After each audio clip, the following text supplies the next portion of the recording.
сайн байцгаана уу та бүхэндээ өнөөдөр мэндийг хүргэе. Оюутан залуустаа цаг зав зориулаад хүрэлцээрсэнд маш их баярлалаа. Миний бие чанараа өгтөөс сарын заяа 2017 онд төвшөөсөн махаа ерөнхий боловсролын сургуулийн 12 дугаар ангид төгсөж байсан. 2018 онд Монгол Улсын боловсролын их сургуульд багшийн сургуульд багангийн багш мэргэжлэр элсэн орж 2022 онд төгсөж байсан. За 22 онд төгсөөд хотод бол нэг жил ажилласан энэ туршлагатай. Тэгээд 23 онд бол төвшөөсөн махаа ерөнхий боловсролын сургуульд багангийнхаа багш мэргэжлэр ирж ажиллаж байгаад одоо бол сургуулийн менежер хийж байна.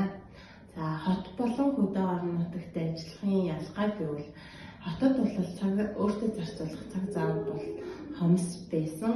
Мэдээж бас зарлага маш их өндөртэйсэн. Харин хөдөө орон нутагт бол өөртөө цаг зав зарцуулж чадчих байгаа.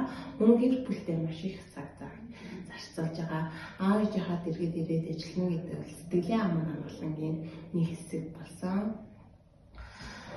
Тэгээд мөн хоримтлал маш их сайн үүсгэж чадсан нэг даваа талтай байна.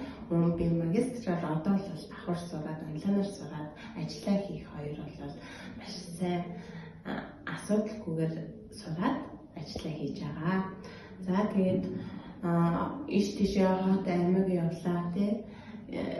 Танилтаар явхад бол засмал замлаа болсон учраас цаг зав их гарцдахгүй мөн ингээд ачаал болохгүйгээр ингээд сайхан яваад ирэх боломжтой болсон. Эцэст нь төгсөгч нар болон нийт оюутан залуустай хандаж хэлэхэд бол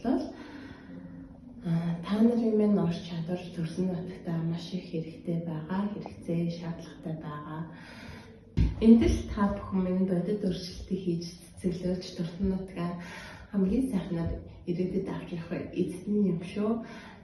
Тэгээд эцэст нь хэлэхэд таны хүч, таны нутаг, таны хүч, таны бахархал байж чадна. Анхаарал хандсан та бүхэндээ маш их баярлалаа.